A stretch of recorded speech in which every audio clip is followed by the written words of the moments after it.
ਸਾਧ ਸੰਗਤ ਵਡਭਾਗੇ ਹੋ, ਸਤਿਗੁਰਾਂ ਦੀ ਪਾਵਨ ਪਵਿੱਤਰ ਗੋਦ ਦਾ ਨਿੱਘ ਮਾਣ ਰਹੇ ਹੋ। ਆਓ ਸਭ ਤੋਂ ਪਹਿਲਾਂ ਜੋ ਗੁਰ ਮਰਿਆਦਾ ਹੈ ਧੰਨ ਸਤਿਗੁਰੂ ਸਾਹਿਬ ਸ੍ਰੀ ਗੁਰੂ ਗੋਬਿੰਦ ਸਿੰਘ ਜੀ ਮਹਾਰਾਜ ਵੱਲੋਂ ਬਖਸ਼ੀ ਹੋਈ ਫਤਿਹ ਦੀ ਸਾਂਝ ਕਰੀਏ ਜੀ। ਗੱਜ ਕੇ ਆਖੋ ਜੀ, ਵਾਹਿਗੁਰੂ ਜੀ ਕਾ ਖਾਲਸਾ, ਵਾਹਿਗੁਰੂ ਜੀ ਕੀ ਫਤਿਹ। ਵਡਭਾਗੇ ਹਾਂ ਜੋ ਉਹਨਾਂ ਦਰਗਾਹੀ ਘੜੀਆਂ, ਦਰਗਾਹੀ ਸਮੇਂ ਦਾ ਆਨੰਦ ਮਾਣ ਰਹੇ ਹਨ। ਸਾਧ ਸੰਗਤ, ਇਹ ਉਹ ਸਮਾਂ ਹੈ ਜੋ ਲੇਖੇ ਵਿੱਚ ਲੱਗ ਜਾਣਾ। ਸਾਡਾ ਬਹੁਤਾ ਸਮਾਂ ਸੰਸਾਰ ਦੇ ਕਾਰ ਵਿਹਾਰ ਕਰਦਿਆਂ ਦਾ, ਸੰਸਾਰ ਦੀਆਂ ਗੱਲਾਂ ਕਰਦਿਆਂ ਦਾ ਹੀ ਗੁਜ਼ਰਿਆ ਜਾਂਦਾ ਹੈ। ਭਾਈ ਨੰਦ ਲਾਲ ਜੀ ਕਹਿੰਦੇ ਨੇ, ਉਮਰ ਉਹਾਂ ਵਿੱਚ ਲੇਖੇ ਦੇ, ਜਿਹੜੀ ਯਾਦ ਸਾਈਂ ਦੀ ਗੁਜ਼ਰੇ ਪਾਉਂਦੀ ਮੁਜਰੇ, ਨਹੀਂ ਤਾਂ ਸਾਨੂੰ ਹਾਸਲ ਕੀ ਹੈ ਵਿੱਚ ਇਸ ਨੀਲੇ ਹੁਜਰੇ, ਸਾਂਝ ਤੇ ਫਜਰ। ਸਮਾਂ ਉਹੀ ਹੈ ਜੋ ਮਹਾਰਾਜ ਦੀ ਗੋਦ ਵਿੱਚ ਬੈਠਿਆਂ, ਮਹਾਰਾਜ ਦੀ ਯਾਦ ਵਿੱਚ ਬੈਠਿਆਂ, ਭਜਨ ਕਰਦਿਆਂ, ਨਾਮ ਸਿਮਰਿਆਂ ਗੁਜ਼ਰਦਾ ਹੈ। ਦਰਗਾਹ ਦੇ ਵਿੱਚ ਉਹ ਸਹਾਈ ਹੋਇਆ ਕਰਦਾ ਹੈ, ਲੇਖੇ ਵਿੱਚ ਪੈਂਦਾ। ਪਰਿਵਾਰ ਵਾਲਿਆਂ ਨੇ ਮਾਤਾ ਪ੍ਰੀਤਮ ਕੌਰ ਜੀ ਦੀ ਜੋ ਇਹ ਸਾਲਾਨਾ ਯਾਦ ਮਨਾਉਂਦੇ ਨੇ, ਸਾਧ ਸੰਗਤ ਇਹ ਇੱਕ ਉਪਰਾਲਾ ਹੋਇਆ ਕਰਦਾ ਹੈ। ਬਹੁਤ ਸੰਸਾਰ ਤੇ ਆਉਂਦੇ ਨੇ, ਜੀਵ ਚਲੇ ਜਾਂਦੇ ਨੇ, ਪਰ ਜੋ ਇਹ ਸਰੀਰ ਦਾ ਮੁੱਖ ਪ੍ਰਯੋਜਨ ਹੈ, ਮੁੱਖ ਧਰਮ ਹੈ, ਉਹ ਹੈ ਪਰਮਾਤਮਾ ਦੀ ਬੰਦਗੀ। ਪਰਿਵਾਰ ਵਾਲਿਆਂ ਨੇ ਉਦੋਂ ਉਪਰਾਲਾ ਕੀਤਾ ਹੈ, ਉਹਨਾਂ ਦੀ ਯਾਦ ਵਿੱਚ ਮਹਾਰਾਜ ਦੇ ਚਰਨ, ਧੰਨ ਸਤਿਗੁਰੂ ਸਾਹਿਬ ਸ੍ਰੀ ਗੁਰੂ ਗ੍ਰੰਥ ਸਾਹਿਬ ਜੀ ਮਹਾਰਾਜ ਜੀਆਂ ਦੇ ਚਰਨ ਆਪਣੇ ਗ੍ਰਹਿ ਵਿਖੇ ਪਵਾਏ ਔਰ ਸੰਗਤ ਦੇ। ਕਿਉਂਕਿ ਗੁਰਬਾਣੀ ਦਾ ਪਾਵਨ ਪਵਿੱਤਰ ਪ੍ਰਮਾਣ ਹੈ। ਜ਼ਿਆਦਾ ਤਾਂ ਹੋਰ ਵੀ ਸੰਸਾਰ ਮਨਾਉਂਦਾ ਹੈ, ਬਹੁਤਿਆਂ ਦੇ ਆਪੋ ਆਪਣੇ ਤਰੀਕਿਆਂ ਦੇ ਨਾਲ, ਥਾਂ ਨਹੀਂ ਪੈਂਦੀ। ਮਹਾਰਾਜ ਦਾ ਗੁਰਬਾਣੀ ਦਾ ਪਾਵਨ ਪਵਿੱਤਰ ਫਰਮਾਨ ਹੈ, ਮੇਰੇ ਮਾਧੋ ਜੀ ਸਤ ਸੰਗਤ ਮਿਲੇ ਸੋ ਤਰਿਆ। ਆ ਜੋ ਗੁਰੂ ਮਹਾਰਾਜ ਦੀ ਗੋਦ ਵਿੱਚ ਬੈਠ ਕੇ, ਇਸ ਨੂੰ ਸਤ ਸੰਗਤ ਕਹਿੰਦੇ ਨੇ। ਸਤ ਸੰਗਤ ਕੈਸੀ ਜਾਣੀਏ, ਜਿੱਥੇ ਇੱਕੋ ਨਾਮ ਵਖਾਣੀ। ਨਾਮ ਦੀ ਗੱਲ ਕਰਨੀ, ਗੁਰੂ ਨਾਨਕ ਦੇ ਘਰ ਦੀ ਗੱਲ ਕਰਨੀ, ਕਿਉਂਕਿ ਸਤ ਸੰਗਤ ਰਾਹੀਂ ਹੀ ਸੋਝੀ ਪੈਂਦੀ ਹੈ। ਸੂਝਵਾਨ ਬੈਠੇ ਨੇ ਸੰਗਤ ਵਿੱਚ ਕਾਫੀ। ਮਹਾਰਾਜ ਨੇ ਸਤ ਸੰਗਤ ਨੂੰ ਹੀ ਵਡਿਆਇਆ ਹੈ, ਇਉਂ ਗੁਰਬਾਣੀ ਦੱਸਦੀ ਹੈ। ਸਤ ਸੰਗਤ ਮਿਲੇ ਸੋ ਤਰਿਆ, ਮੇਰੇ ਮਾਧੋ ਜੀ। ਸਤ ਸੰਗਤ ਮਿਲੇ ਸੋ ਤਰਿਆ, ਮੇਰੇ ਮਾਧੋ ਜੀ। ਸੰਗਤ ਮਿਲੇ ਸੋ ਤਰਿਆ, ਮੇਰੇ ਮਾਧੋ ਜੀ। ਸਤ ਸੰਗਤ ਮਿਲੇ ਸੋ ਤਰਿਆ, ਮੇਰੇ ਮਾਧੋ ਜੀ। ਸਤ ਸੰਗਤ ਮਿਲੇ ਸੋ ਤਰਿਆ, ਮੇਰੇ ਮਾਧੋ ਜੀ। ਸਤ ਸੰਗਤ ਮਿਲੇ ਸੋ ਤਰਿਆ, ਮੇਰੇ ਮਾਧੋ ਜੀ। ਮੇਰੇ ਮਾਧੋ ਜੀ ਸਤ ਸੰਗਤ ਮਿਲੇ ਸੋ ਤਰਿਆ। ਜੇ ਪਛਾਣ ਆਪਣੇ ਖਿਆਲਾਤ, ਆਪਣੀ ਨਜ਼ਰ ਨੂੰ ਲੈ ਕੇ ਜਾਂਦੇ ਹਾਂ, ਆਪਣੀ ਯਾਦ ਸ਼ਕਤੀ ਨੂੰ ਲੈ ਕੇ ਜਾਂਦੇ ਹਾਂ, ਜਿਨ੍ਹਾਂ ਨੇ ਵੀ ਸਤ ਸੰਗਤ ਕੀਤੀ, ਚਾਹੇ ਉਹ ਥੋੜੇ ਸਮੇਂ ਦੀ ਹੀ ਸਤ ਸੰਗਤ ਮਿਲੀ ਹੈ, ਉਹਨਾਂ ਦਾ ਜੀਵਨ ਸਵਰ ਗਿਆ। ਗਣਕਾ ਦਾ ਨਾਮ ਆਪ ਜੀ ਨੇ ਸੁਣਿਆ ਹੋਵੇਗਾ। ਗਣਕਾ ਪਾਪਣ ਹੋਏ ਕਿ ਪਾਪਾਂ ਦਾ ਗਲਹਾਰ ਪਰੋਤਾ। ਮਹਾਰਿਸ਼ੀ ਵਾਲਮੀਕ ਜੀ ਸਾਧੂਆਂ ਦੀ ਸੰਗਤ ਪ੍ਰਾਪਤ ਹੋਈ। ਬਹੁਤ ਸਮਾਂ ਪਹਿਲਾਂ ਰਮਾਇਣ ਵਿੱਚ ਦਿੱਤੀ ਗਣਕਾਂ ਨੂੰ ਥੋੜੇ ਸਮੇਂ ਦੀ ਸੰਗਤ ਮਿਲੀ ਸਾਧੂਆਂ ਦੀ, ਬੈਕੁੰਠ ਚਲੇ ਗਈ ਵਿਮਾਨਾਂ ਤੇ ਚੜ੍ਹ ਕੇ। ਸੋ ਇਹ ਸਤਸੰਗਤ ਦਾ ਮਹਾਤਮ ਮਹਾਰਾਜ ਨੇ ਦੱਸਿਆ ਹੈ। ਸਮਾਂ ਮਿਲਦਾ ਹੈ ਜਿੱਥੇ ਸੰਸਾਰ ਦੇ ਕਾਰਜ ਕਰਦੇ ਹਾਂ ਉੱਥੇ ਸਤਸੰਗਤ ਵੀ ਕਰਨੀ ਜ਼ਰੂਰੀ ਹੈ। ਮਹਾਂਪੁਰਖ ਸਾਧੂ ਸੰਤ ਗੁਰਮੁਖ ਜਨ ਇਹ ਬੇਅੰਤ ਨਾਮ ਬਾਣੀ ਦੇ ਵਿੱਚ ਆਉਂਦੇ ਨੇ। ਇਹਨਾਂ ਦਾ ਜੋ ਭਾਵ ਅਰਥ ਹੈ ਇੱਕੋ ਹੀ ਹੈ, ਅੱਖਰਾਂ ਦੇ ਵਿੱਚ ਥੋੜਾ ਫਰਕ ਹੈ। ਗੁਰਸਿੱਖਾਂ ਦਾ ਕੀ ਫਰਜ਼ ਹੈ, ਸਾਧੂਆਂ ਦਾ ਸੰਤਾਂ ਦਾ, ਕਿ ਭੁੱਲੀ ਹੋਈ ਲੁਕਾਈ ਨੂੰ ਪ੍ਰਮਾਤਮਾ ਤੋਂ, ਟੁੱਟੇ ਹੋਏ ਜੀਵਾਂ ਨੂੰ ਪ੍ਰਮਾਤਮਾ ਦੇ ਨਾਲ ਜੋੜਨਾ, ਆਪਣੇ ਨਾਲ ਨਹੀਂ। ਅੱਜ ਕੱਲ੍ਹ ਬਹੁਤਾਤ ਐਸੀ ਹੋ ਗਈ ਹੈ, ਦੇਹਧਾਰੀ ਗੁਰੂਆਂ ਦੀ ਆਪਣੇ ਆਪ ਦੇ ਨਾਲ ਜੋੜਦੇ ਨੇ, ਪਰ ਜੋ ਗੁਰਮੁਖ ਹੋਇਆ ਕਰਦੇ ਨੇ ਉਹ ਧੰਨ ਸਤਿਗੁਰੂ ਸਾਹਿਬ ਸ੍ਰੀ ਗੁਰੂ ਗ੍ਰੰਥ ਸਾਹਿਬ ਜੀ ਮਹਾਰਾਜ ਨਾਲ ਜੋੜਦੇ ਨੇ। ਭੁੱਲੀ ਹੋਈ ਲੁਕਾਈ ਇਹ ਸੰਸਾਰ ਭੁੱਲਿਆ ਫਿਰਦਾ ਹੈ। ਜਿਸ ਪ੍ਰਮਾਤਮਾ ਨੇ ਸਾਜਿਆ ਹੈ, ਦਾਤਾਂ ਦਿੱਤੀਆਂ ਨੇ, ਉਸ ਦਾਤੇ ਨੂੰ ਭੁਲਾ ਕੇ ਉਸ ਦੀਆਂ ਦਾਤਾਂ ਦੇ ਵਿੱਚ ਹੀ ਇਹ ਖਜਤ ਹੋਈ ਜਾ ਰਿਹਾ ਹੈ। ਮਹਾਂਪੁਰਖ ਸਾਧੂ ਗੁਰਸਿੱਖ ਇਸ ਨੂੰ ਯਾਦ ਕਰਾਉਂਦੇ ਨੇ, ਭਾਈ ਤੂੰ ਇਸ ਸੰਸਾਰ ਤੇ ਆਇਆ ਹੈ ਪ੍ਰਾਣੀ, ਸਤਿਗੁਰੂ ਜੀਆਂ ਦਾ ਫਰਮਾਨ ਹੈ, ਤੂੰ ਆਇਓ ਲਾਹਾ ਲੈਣ, ਲੱਗਾ ਕਿ ਤੂੰ ਪਕੜੇ ਸਭ ਮੁਕਦੀ ਚੱਲੀ ਰਹਿਣ। ਕਿਸ ਕੰਮ ਵਾਸਤੇ ਆਇਆ ਹਾਂ? ਕਿਸੇ ਨੇ ਆਪਣੇ ਆਪ ਨੂੰ ਇਹ ਸਵਾਲ ਨਹੀਂ ਕੀਤਾ ਹੋਵੇਗਾ ਕਿ ਇਸ ਸੰਸਾਰ ਤੇ ਮਹਿਲ ਮਾੜੀਆਂ ਹੋਰ ਜ਼ਮੀਨਾਂ ਜਾਇਦਾਦ ਬਣਾਉਣ ਲਈ ਆਇਆ ਹਾਂ, ਜਾਂ ਤੇਰਾ ਕੋਈ ਹੋਰ ਵੀ ਧਰਮ ਹੈ, ਫਰਜ਼ ਤੋਂ ਫਰਜ਼ੀ ਹੋਇਆ ਕਰਦਾ ਹੈ। ਮਹਾਰਾਜ ਕਿਉਂ ਦੱਸਦੇ ਨੇ, ਬੰਦਿਆ ਜਿੱਥੇ ਸੰਸਾਰ ਦੇ ਆਪਣੇ ਧੰਦੇ ਕਰਦਾ ਹੈ, ਕਾਰ ਵਿਹਾਰ ਕਰਦਾ ਹੈ, ਉੱਥੇ ਪ੍ਰਮਾਤਮਾ ਦਾ ਭਜਨ ਵੀ ਤੈਂ ਕਰਨਾ ਹੈ। ਤੇਰਾ ਇਹ ਜੋ ਜਨਮ ਹੈ ਇਹ ਪ੍ਰਮਾਤਮਾ ਦੇ ਭਜਨ ਵਾਸਤੇ ਹੈ। ਮਹਾਰਾਜ ਕਿਉਂ ਦੱਸਦੇ ਨੇ, ਆਇਓ ਲਾਹਾ ਲੈਣ ਪ੍ਰਾਣੀ ਆਇਓ ਹੈ, ਆਇਓ ਲਾਹਾ ਲੈਣ ਪ੍ਰਾਣੀ ਆਇਓ ਹੈ, ਆਇਓ ਲਾਹਾ ਲੈਣ ਪ੍ਰਾਣੀ ਆਇਓ ਹੈ, ਆਇਓ ਲਾਹਾ ਲੈਣ ਪ੍ਰਾਣੀ ਆਇਓ ਹੈ, ਆਇਓ ਲਾਹਾ ਲੈਣ ਪ੍ਰਾਣੀ ਆਇਓ ਹੈ, ਆਇਓ ਲਾਹਾ ਲੈਣ ਪ੍ਰਾਣੀ ਆਇਓ ਹੈ, ਆਇਓ ਲਾਹਾ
ਆਇਓ ਲਾਹਾ ਲੈਣ, ਲੱਗਾ ਕਿ ਤੂੰ ਪਕੜੇ ਸਭ ਮੁਕਦੀ ਚੱਲੀ ਰਹਿਣ। ਕੋਈ ਬਿਰਲਾ ਹੀ ਹੈ ਜੋ ਆਪਣੇ ਆਪ ਨੂੰ ਇਹ ਸਵਾਲ ਕਰਦਾ ਹੈ ਕਿ ਇਸ ਸੰਸਾਰ ਤੇ ਤੂੰ ਪਰਮਾਤਮਾ ਦਾ ਭਜਨ ਵੀ ਕਰਨਾ ਹੈ। ਭਾਈ ਇਸ ਵਾਸਤੇ ਹੀ ਤੈਨੂੰ ਇਹ ਮਨੁੱਖਾ ਦੇਹੀ ਮਿਲੀ ਹੈ। ਭਈ ਪ੍ਰਾਪਤ ਮਨੁੱਖ ਦੇਹੁਰੀਆ ਗੋਬਿੰਦ ਮਿਲਣ ਕੀ ਇਹ ਤੇਰੀ। ਮਹਾਰਾਜ ਕਹਿੰਦੇ ਅਵਰ ਕਾਜ ਤੇਰੇ ਕਿਤੇ ਨਾ ਕਾਮ, ਮਿਲ ਸਾਧ ਸੰਗਤ ਭਜ ਕੇਵਲ ਨਾਮ। ਸੰਸਾਰ ਦੇ ਕਾਰਜ ਵੀ ਕਰਨੇ ਨੇ, ਕਿਉਂਕਿ ਮਹਾਰਾਜ ਨੇ ਸਾਨੂੰ ਕਿਰਤ ਵੀ ਦੱਸੀ ਹੈ, ਨਾਮ ਵੀ ਜਪਣਾ ਹੈ ਔਰ ਵੰਡ ਕੇ ਵੀ ਛਕਣਾ ਹੈ। ਇਹ ਨਹੀਂ ਕਿ ਗ੍ਰਸਥ ਧਰਮ ਤੋਂ ਦੂਰ ਜਾਣਾ ਹੈ। ਗ੍ਰਸਥ ਵਿੱਚ ਰਹਿੰਦਿਆਂ ਹੋਇਆਂ ਹੀ ਮਹਾਰਾਜ ਨੇ ਸਾਨੂੰ ਉਸ ਪਰਮਾਤਮਾ ਦਾ ਭਜਨ ਕਰਨ ਦੇ ਲਈ ਦੱਸਿਆ ਹੈ। ਬੇਅੰਤ ਸਾਖੀਆਂ, ਬੇਅੰਤ ਉਦਾਹਰਣਾਂ ਆਪ ਜੀ ਨੇ ਸਰਵਣ ਕੀਤੀਆਂ ਹੋਣਗੀਆਂ। ਮਹਾਂਪੁਰਖ ਗੁਰਸਿੱਖ ਬੇਅੰਤ ਕੀਰਤਨੀ ਜਥੇ ਆਪ ਜੀ ਨੂੰ ਗੁਰਬਾਣੀ ਸੁਣਾ ਕੇ ਨਿਹਾਲ ਕਰਦੇ ਹੋਣਗੇ। ਇੱਕੋ ਹੀ ਉਹਨਾਂ ਦਾ ਮੁੱਖ ਜੋ ਹੈ ਪ੍ਰਯੋਜਨ ਹੋਇਆ ਕਰਦਾ ਹੈ ਕਿ ਆਪ ਜੀ ਸੰਗਤ ਅਸੀਂ ਸਾਰੇ ਹੀ ਵਿੱਚ ਆਉਂਦੇ ਹਾਂ ਕਿ ਪਰਮਾਤਮਾ ਦੀ ਬੰਦਗੀ ਵੱਲ ਪ੍ਰੇਰਨਾ ਹੁੰਦਾ ਹੈ। ਭਗਤ ਕਬੀਰ ਜੀ ਮਹਾਰਾਜ ਜੀਆਂ ਦਾ ਨਾਮ ਆਪ ਜੀ ਨੇ ਬੜਾ ਦਫਾ ਸੁਣਿਆ ਹੋਵੇਗਾ। ਉਹਨਾਂ ਦੀ ਪਾਵਨ ਪਵਿੱਤਰ ਬਾਣੀ ਧੰਨ ਸਤਿਗੁਰੂ ਸਾਹਿਬ ਸ੍ਰੀ ਗੁਰੂ ਗ੍ਰੰਥ ਸਾਹਿਬ ਜੀ ਮਹਾਰਾਜ ਦੇ ਵਿੱਚ ਸੁਭਾਇਮਾਨ ਹੈ, ਸੁਸ਼ੋਭਿਤ ਹੈ। ਕਿਸੇ ਸਮੇਂ ਕਾਂਚੀ ਦੇ ਵਿੱਚ ਇਹਨਾਂ ਦਾ ਜਨਮ ਹੋਇਆ। ਬੜੀ ਰੰਗੀ ਰੂਪ ਪਰਮਾਤਮਾ ਦੀ ਭਜਨ ਕਰਨ ਵਾਲੀ ਬਾਣੀ ਇਹਨਾਂ ਦੀ ਹੈ। ਕਬੀਰ ਸੇਵਾ ਕੋ ਦੋਏ ਭਲੇ, ਏਕ ਸੰਤ ਇਕ ਰਾਮ, ਰਾਮ ਜੋ ਦਾਤਾ ਮੁਕਤ ਕੋ ਸੰਤ ਜਪਾਵੈ ਨਾਮ। ਜੋ ਰੱਬ ਦੇ ਪਿਆਰੇ ਹੋਇਆ ਕਰਦੇ ਨੇ ਉਹ ਹਮੇਸ਼ਾ ਨਾਮ ਦੀ ਹੀ ਗੱਲ ਕਰਦੇ ਨੇ, ਨਾਮ ਜਪਦੇ ਨੇ, ਟੁੱਟੀਆਂ ਹੋਈਆਂ ਰੂਹਾਂ ਨੂੰ ਪਰਮਾਤਮਾ ਦੇ ਨਾਲ ਜੋੜਦੇ ਨੇ। ਕਾਂਚੀ ਦੇ ਵਿੱਚ ਬੜੀ ਜੈ ਜੈਕਾਰ ਹੋਈ ਇਹਨਾਂ ਦੀ, ਕਿਉਂਕਿ ਪਰਮਾਤਮਾ ਦੇ ਭਗਤ ਬੜੀਆਂ ਬੇਅੰਤ ਰੂਹਾਂ ਨੂੰ, ਬੇਅੰਤ ਸਰੀਰਾਂ ਨੂੰ, ਜੀਵਾਂ ਨੂੰ ਪਰਮਾਤਮਾ ਦੇ ਭਜਨ ਦੇ ਨਾਲ ਜੋੜਿਆ। ਜੀਵਨ ਜੀਣ ਦਾ ਜੋ ਢੰਗ ਤਰੀਕਾ ਦੱਸਿਆ ਕਿ ਕਿਸ ਤਰ੍ਹਾਂ ਸੰਸਾਰ ਦੇ ਵਿੱਚ ਰਹਿਣਾ ਹੈ। ਕਿਸੇ ਸਮੇਂ ਕਾਂਚੀ ਦੇ ਬਾਜ਼ਾਰ ਦੇ ਵਿੱਚ ਜਾਂਦੇ ਨੇ। ਜਾਂਦੇ ਜਾਂਦੇ ਇੱਕ ਸ਼ਾਹੂਕਾਰ ਦੀ ਦੁਕਾਨ ਹੈ ਬੜੀ ਵੱਡੀ। ਇਹਨਾਂ ਦੀ ਨਿਗਾਹ ਉਸ ਸ਼ਾਹੂਕਾਰ ਤੇ ਪਈ, ਕਿਉਂਕਿ ਮਹਾਂਪੁਰਖ ਦਿਆਲੂ ਹੋਇਆ ਕਰਦੇ ਨੇ। ਗਣਕਾ ਦੇ ਜੇ ਗਏ ਦੁਆਰ ਤੇ, ਮਹਾਂਪੁਰਖ ਅਚਾਨਚਕ ਗਣਕਾ ਵਾੜੇ ਆਏ ਖਲੋਤਾ, ਤਾਰਨ ਦੀ ਭਾਵਨਾ ਦੇ ਨਾਲ ਕਿ ਇਸ ਨੂੰ ਸੰਸਾਰ ਦੇ ਜੋ ਇਹ ਕਰਮ ਕਰ ਰਹੀ ਹੈ ਇਸ ਤੋਂ ਹਟਾ ਕੇ ਪਰਮਾਤਮਾ ਦੇ ਭਜਨ ਦੇ ਨਾਲ ਲਾਇਆ ਜਾਵੇ, ਤਾਂ ਕਿ ਇਸ ਦਾ ਜੀਵਨ ਸਬਰ ਜਾਵੇ। ਸ਼ਾਹੂਕਾਰ ਵੱਲ ਦੇਖਿਆ, ਕਾਫੀ ਚਿਰ ਖਲੋਤੇ ਰਹੇ। ਬੜਾ ਰਸ਼ ਸੀ ਦੁਕਾਨ ਤੇ, ਭੀੜ ਘੱਟ ਹੁੰਦੀ ਹੈ। ਵਿਚਾਰ ਕੇ ਵੇ ਸ਼ਾਹੂਕਾਰ ਨੂੰ ਮਿਲਿਆ ਜਾਏ। ਉਸ ਦੇ ਇੱਕ ਇਸ਼ਾਰੇ ਤੇ ਉਸ ਦੇ ਨੌਕਰ ਚਾਕਰ ਦੌੜੇ ਫਿਰਦੇ ਨੇ।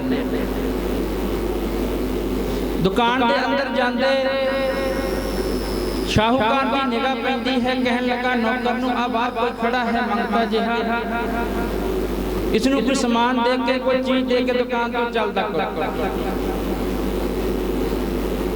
ਉਹ ਨੌਕਰ ਆਇਆ, ਕੁਝ ਵਸਤੂ ਦਿੱਤੀ ਭਗਤ ਕਬੀਰ ਜੀ ਨੂੰ। ਕਹਿਣ ਲੱਗੇ ਜਾ ਬਾਬਾ ਚਲਿਆ ਜਾ। ਭਗਤ ਕਬੀਰ ਜੀ ਕਹਿਣ ਲੱਗੇ ਭਾਈ ਮੈਂ ਕੋਈ ਭਿਖਾਰੀ ਨਹੀਂ ਹਾਂ, ਫਿਰ ਕਿਉਂ ਆਏ ਹੋ? ਕਹਿਣ ਲੱਗੇ ਮੈਂ ਸ਼ਾਹੂਕਾਰ ਦੇ ਨਾਲ ਕੁਝ ਵਾਰਤਾਲਾਪ, ਕੁਝ ਗੱਲ ਕਰਨੀ ਹੈ। ਜਾ ਕੇ ਸ਼ਾਹੂਕਾਰ ਨੂੰ ਦੱਸਿਆ। ਸ਼ਾਹੂਕਾਰ ਨੇ ਬੁਲਾ ਲਿਆ, ਆਓ। ਗੁਰਬਾਣੀ ਦਾ ਪਾਵਨ ਪਵਿੱਤਰ ਫਰਮਾਨ ਹੈ, ਮਾਇਆ ਧਾਰੀ ਅਤ ਅੰਨਾ ਬੋਲਾ, ਸ਼ਬਦ ਨਾ ਸੁਣੀ ਬਹਰੌਲ ਕਚੌੜ। ਭਗਤ ਕਬੀਰ ਜੀ ਕਹਿਣ ਲੱਗੇ ਸ਼ਾਹੂਕਾਰ ਨੂੰ, ਬਈ ਭਾਈ ਸਿੱਖਾ ਅਸੀਂ ਇਸ ਕਾਸ਼ੀ ਦੇ ਵਿੱਚ ਹੀ ਰਹਿੰਦੇ ਹਾਂ। ਸੁਬਾਹ ਸ਼ਾਮ ਪਰਮਾਤਮਾ ਦੀ ਉਸਤਤ ਕਰਦੇ ਹਾਂ ਆਪਣੇ ਡੇਰੇ ਤੇ, ਆਸ਼ਰਮ ਤੇ। ਕਦੀ ਤੇਰੇ ਦਰਸ਼ਨ ਨਹੀਂ ਹੋਏ, ਕਦੀ ਤੈਨੂੰ ਸਤਸੰਗਤ ਵਿੱਚ ਨਹੀਂ ਦੇਖਿਆ। ਕਬੀਰ ਸੇਵਾ ਕੋ ਦੋਏ ਭਲੇ, ਪਿਆਰੇ ਸੰਤ ਜਪਾਉਂਦੇ ਤੇਰਾ ਨਾਮ, ਤੇ ਰਾਮ ਦਾਤਾ ਮੁਕਤੀ ਦਾ। ਸੰਤ ਜਪਾਉਂਦੇ ਤੇਰਾ ਨਾਮ, ਰਾਮ ਦਾਤਾ ਮੁਕਤੀ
कबीर सेवा को दोए भले, एक संत एक राम, राम जो दाता मुक्त को, संत जपावे नाम। ਗੁਰਸਿੱਖਾਂ ਦਾ, ਗੁਰਮੁਖਾਂ ਦਾ, ਸਾਧੂਆਂ ਦਾ ਇਹ ਪ੍ਰਯੋਜਨ ਹੋਇਆ ਕਰਦਾ ਹੈ ਕਿ ਪ੍ਰੇਮ ਦੇ ਨਾਲ ਕਿਸੇ ਨੂੰ ਪ੍ਰੇਰ ਕੇ ਸਤਸੰਗਤ ਵਿੱਚ ਲਿਆਂਦਾ ਜਾਵੇ। ਕਹਿਣ ਲੱਗੇ ਭਾਈ ਤੈਨੂੰ ਕਦੀ ਸਤਸੰਗਤ ਵਿੱਚ ਨਹੀਂ ਦੇਖਿਆ, ਸਤਸੰਗਤ ਵਿੱਚ ਆਇਆ ਕਰ ਤਾਂ ਜੋ ਤੇਰਾ ਅੱਗਾ ਸਵਰ ਸਕੇ। ਸਤਸੰਗ ਇਤਨੀ ਕੁ ਕਹਿੰਦੀ ਦੇਰ ਸੀ, ਮਾਇਆ ਧਾਰੀ ਅਤ ਅੰਨਾ ਬੋਲਾ। ਲੱਗਾ ਭਗਤ ਕਬੀਰ ਜੀ ਨੂੰ ਬੋਲ ਬੋਲ ਬੋਲਣ, ਕਹਿਣ ਲੱਗਾ ਅੱਛਾ ਬੜਾ ਵਧੀਆ ਤਰੀਕਾ ਲੱਭਿਆ ਹੈ। ਆਪਾਂ ਆਮ ਦੇਖਦੇ ਹਾਂ ਸੰਸਾਰੀ ਹਾਂ, ਗ੍ਰਸਤੀ ਹਾਂ, ਕੋਈ ਮੰਗਣ ਆਉਂਦਾ ਹੈ ਦਰ ਤੇ ਬੜੀਆਂ ਗੱਲਾਂ ਉਸ ਨੂੰ ਸੁਣਾਉਂਦੇ ਹਾਂ। ਉਹ ਕਹਿਣ ਲੱਗਾ ਇਹ ਤਰੀਕਾ ਵਧੀਆ ਹੈ, ਇਹ ਤੁਸੀਂ ਮੈਨੂੰ ਕਹਿ ਰਹੇ ਹੋ ਸਾਡੇ ਡੇਰਿਆਂ ਤੇ ਆਓ, ਅਸੀਂ ਧਨਾੜਕੋਟ ਤੁਹਾਡੇ ਡੇਰਿਆਂ ਤੇ ਆਵਾਂਗੇ। ਸਾਡੇ ਵੱਲ ਦੇਖ ਕੇ ਹੋਰ ਵੀ ਸੰਸਾਰੀ, ਹੋਰ ਵੀ ਲੋਕ ਤੁਹਾਡੇ ਡੇਰਿਆਂ ਤੇ ਆਉਣਗੇ ਔਰ ਤੁਹਾਡਾ ਜੋ ਹੈ ਤੋਰੀ ਫੁਲਕਾ ਠੇਠ ਪੰਜਾਬੀ ਇਹ ਚੱਲਦਾ ਰਹੇਗਾ। ਮਾਇਆ ਬੜੀ ਆਵੇਗੀ, ਬੇਲੜ ਹੋ ਤੁਸੀਂ, ਤੁਹਾਨੂੰ ਕੰਮ ਤਾਂ ਕੋਈ ਹੋਰ ਹੈ ਨਹੀਂ। ਭਗਤ ਕਬੀਰ ਜੀ ਕਹਿਣ ਲੱਗੇ ਭਾਈ ਇਸ ਤਰ੍ਹਾਂ ਦੀ ਗੱਲ ਨਹੀਂ ਹੈ, ਰਿਜ਼ਕ ਤਾਂ ਪ੍ਰਮਾਤਮਾ ਨੇ ਸਾਰਿਆਂ ਦਾ ਹੀ ਲਿਖ ਕੇ ਭੇਜਿਆ ਹੈ। ਇਹ ਤਾਂ ਭੁਲੇਖੇ ਨੇ, ਪਰ ਅਸੀਂ ਚਾਹੁੰਦੇ ਸਾਂ ਕਿ ਭਾਈ ਤੇਰਾ ਅੱਗਾ ਸਵਰ ਜਾਵੇ, ਸਤਸੰਗਤ ਕਰ ਲਵੇਂ ਕੁਝ। ਕਹਿਣ ਲੱਗਾ ਨਹੀਂ ਅਸੀਂ ਨਹੀਂ ਆਉਣਾ। ਕਹਿਣ ਲੱਗੇ ਠੀਕ ਹੈ ਭਾਈ ਅਸੀਂ ਤਾਂ ਤੇਰੇ ਭਲੇ ਵਾਸਤੇ ਕਿਹਾ ਸੀ, ਕਿਉਂਕਿ ਮਹਾਂਪੁਰਖ ਗੁਰਸਿੱਖ ਸਾਧੂ ਰੱਬ ਦੇ ਪਿਆਰੇ ਹਮੇਸ਼ਾ ਹੀ ਦਿਆਲੂ ਹੋਇਆ ਕਰਦੇ ਨੇ, ਭਲਾ ਹੀ ਸੋਚਦੇ ਨੇ। ਕਹਿਣ ਲੱਗੇ ਠੀਕ ਹੈ ਭਾਈ ਜਿਵੇਂ ਤੇਰੀ ਇੱਛਾ ਹੈ। ਕਹਿ ਕੇ ਭਗਤ ਕਬੀਰ ਜੀ ਮਹਾਰਾਜ ਚਲੇ ਜਾਂਦੇ। ਸਮਾਂ ਆਪਣੀ ਚਾਲੇ ਚੱਲਦਾ ਹੈ, ਗੁਜ਼ਰਿਆ ਜਾਂਦਾ ਹੈ। ਇੱਕ ਦਿਨ ਉਹ ਆ ਗਿਆ, ਉਹ ਜੋ ਸ਼ਾਹੂਕਾਰ ਹੈ ਉਹ ਚੜਾਈ ਕਰ ਜਾਂਦਾ ਹੈ,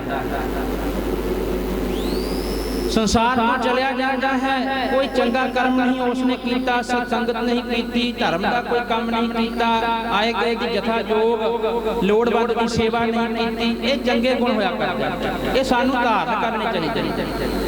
ਖੈਰ ਸਮਾਂ ਆਪਣੀ ਚਾਲੇ ਚੱਲਦਾ ਹੈ। ਇਹ ਜੋ ਸ਼ਾਹੂਕਾਰ ਸੀ ਸਮਾਂ ਪਾ ਕੇ ਬਲਦ ਦੀ ਜੂਨ ਵਿੱਚ ਚਲਿਆ ਜਾਂਦਾ ਹੈ, ਕਿਉਂਕਿ ਕਈ ਜਨਮ ਭਏ ਕੀਟ ਪਤੰਗਾ, ਕਈ ਜਨਮ ਗਜਬੀਨ ਕਰਾਂਗਾ। ਬੜੀਆਂ ਬੜੀਆਂ ਜੂਨੀਆਂ ਦੇ ਵਿੱਚ ਦੀ ਹੋ ਕੇ ਬੰਦੇ ਨੂੰ ਆਉਣਾ ਮਨੁੱਖਾ ਦੇਹੀ ਮਿਲਦੀ ਹੈ। ਸਭ ਤੋਂ ਸਰਵੋਤਮ ਸਰਦਾਰ ਜੋਨੀ ਮਨੁੱਖਾ ਦੇਹੀ ਨੇ ਕਿਹਾ ਹੈ, ਕਿਉਂਕਿ ਇਸ ਵਿੱਚ ਆ ਕੇ ਹੀ ਭਜਨ ਹੋਣਾ ਹੈ। ਬਲਦ ਦੀ ਜੂਨੀ ਮਿਲਦੀ ਹੈ। ਸਮਾਂ ਆਇਆ ਇੱਕ ਐਸਾ ਭਗਤ ਕਬੀਰ ਜੀ ਮਹਾਰਾਜ ਕਿਸੇ ਸਮੇਂ ਉਸੇ ਹੀ ਰਸਤੇ ਤੁਰੇ ਜਾ ਰਹੇ ਨੇ, ਅੱਗੇ ਬੜੀ ਭੀੜ ਹੈ, ਭੀੜ ਲੱਗੀ ਹੋਈ ਹੈ। ਜਾ ਕੇ ਦੇਖਿਆ ਕੀ ਗੱਲ ਹੈ, ਇਤਨੀ ਭੀੜ ਇਕੱਠੀ ਹੋ ਗਈ ਹੈ। ਜਦ ਜਾ ਕੇ ਦੇਖਦੇ ਨੇ ਕਿ ਅੱਗੇ ਇੱਕ ਬਲਦ ਪਿਆ ਹੈ, ਬੜੀ ਮਾੜੀ ਹਾਲਾਤ ਹੈ ਉਸ ਦੀ।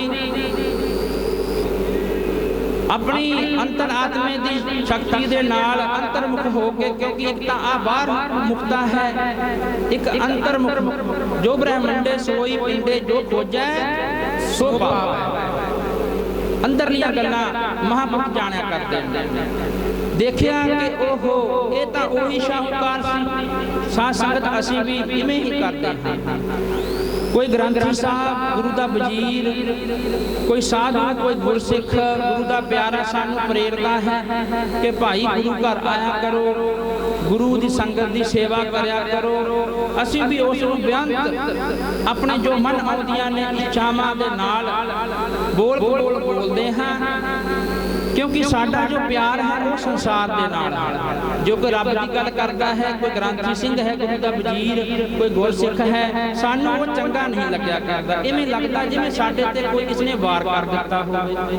ਜੇ ਕੋਈ ਕਹਿੰਦਾ ਭਾਈ ਸ਼ਰਾਬ ਛੱਡੋ, ਗੁਰੂ ਘਰ ਆਓ, ਸੇਵਾ ਕਰੋ, ਉਹ ਸਾਨੂੰ ਚੰਗਾ ਨਹੀਂ ਲੱਗਦਾ। ਸਾਨੂੰ ਚੰਗਾ ਸੰਸਾਰ ਲੱਗਦਾ ਹੈ, ਸਾਨੂੰ ਨਿਰੰਕਾਰ ਚੰਗਾ ਨਹੀਂ ਲੱਗਦਾ। ਕਿਉਂ? ਮਹਾਰਾਜ ਦੱਸਦੇ ਨੇ, ਤੈਨੂੰ ਬਾਣੀ ਤਾਂ ਚੰਗੀ ਨਹੀਂ ਲੱਗਦੀ, ਇਹ ਜੱਗ ਤੈਨੂੰ ਚੰਗਾ ਲੱਗਦਾ।